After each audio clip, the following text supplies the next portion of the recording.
Tabe. Jumpa lagi dengan saya di Negara Bijaksana, channel yang membahas sebuah persoalan populer di Indonesia secara bijaksana dan dijamin dengan pemikiran terbaru. Saya sudah berbicara mengapa saya dan anak saya memilih sistem pendidikan PDC di luar sekolah.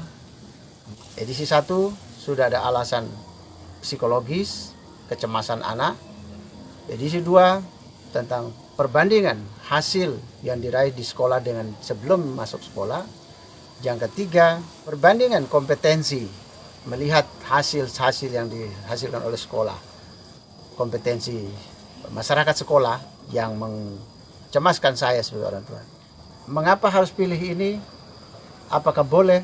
Kali ini saya akan menjelaskan bahwa ternyata negara Indonesia memberi kebebasan, membolehkan setiap orang memproseskan dirinya di luar sekolah boleh, sepanjang proses itu tetap adalah proses pendidikan, yaitu proses untuk mencerdaskan orang, proses untuk meningkatkan kompetensi atau kreativitas atau keterampilan, proses untuk pembentukan watak.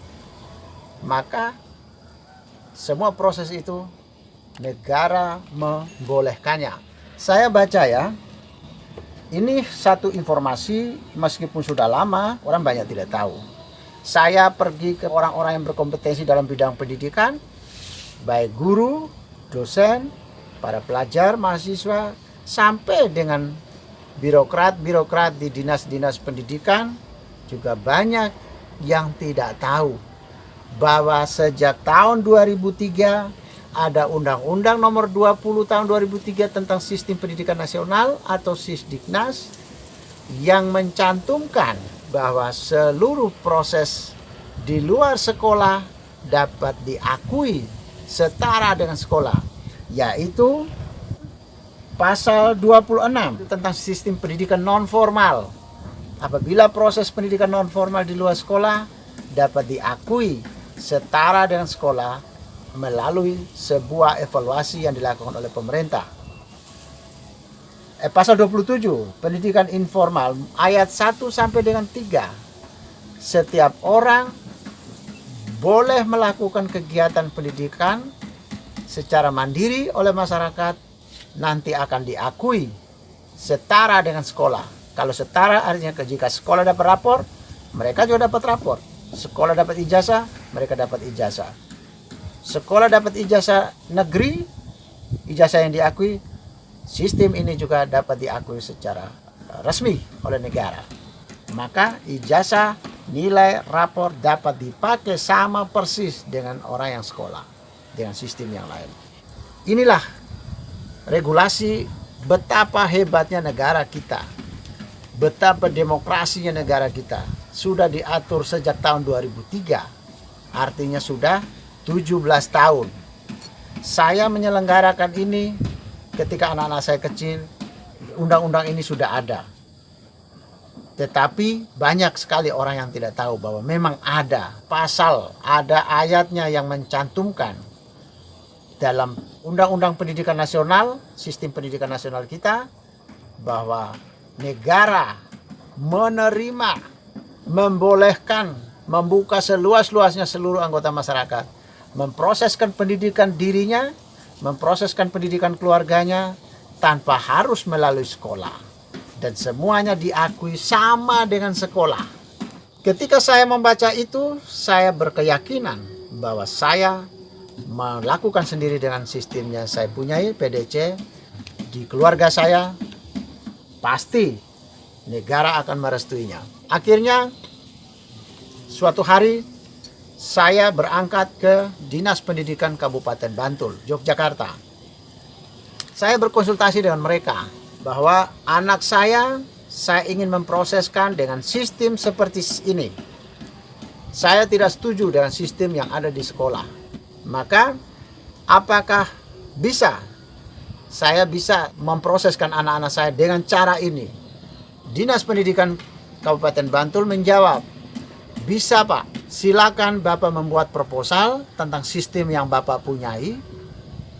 Bapak ajukan permohonan ke kami dan kami akan mempelajarinya, lalu kami akan keluarkan surat keputusan.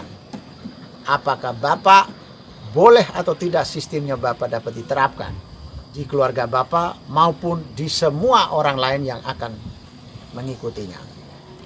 Akhirnya saya pulang, saya menyusun proposal sistem pendidikan ala saya, sistem pendidikan menurut saya. Saya memberinya dengan nama Pendidikan Daya Cipta, disingkat PDC. P besar, D besar, strip C. Apa dasar pemikiran saya? Apa tujuan target anak didik yang saya inginkan? Bagaimana cara memproseskannya? Bagaimana kurikulumnya? Bagaimana pelajarannya? Bagaimana cara mengukur kompetensi anak, pencapaian hasilnya? Saya susun dan saya ajukan kepada Kepala Dinas Pendidikan Kabupaten Bantul melalui bagian pendidikan informal.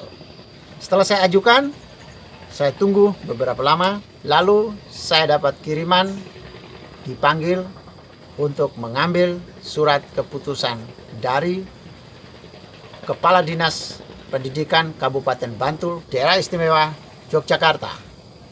Setelah saya ambil suratnya, ternyata kepada saya diizinkan untuk menyelenggarakan sistem pendidikan menurut saya, untuk keluarga saya dan untuk siapapun yang membutuhkannya. Demikian edisi ini. Pada edisi mendatang saya akan bercerita tentang bagaimana saya mendirikan PDC. Akan dimulai dengan tahap bagaimana saya menjajaki PDC kepada anak-anak saya. Apakah mereka langsung memilih PDC atau tidak? Ikuti edisi berikut. Jika Anda setuju dengan saya, Anda seide dengan saya, berarti kita berada pada satu perjuangan yang sama, yaitu ingin melihat Indonesia menjadi lebih baik, Indonesia menjadi negara yang bijaksana yang kita impikan. Caranya adalah dengan Anda memberi dukungan dan berpartisipasi dalam channel ini. Subscribe di bawah channel ini, bunyikan lonceng di sampingnya untuk menunjukkan Anda berlangganan secara gratis, dan ada pemberitahuan setiap kali saya mengirim edisi baru. Dan jika Anda setuju dengan ide ini, jangan lupa bagikan ke semua relasi Anda. Terima kasih.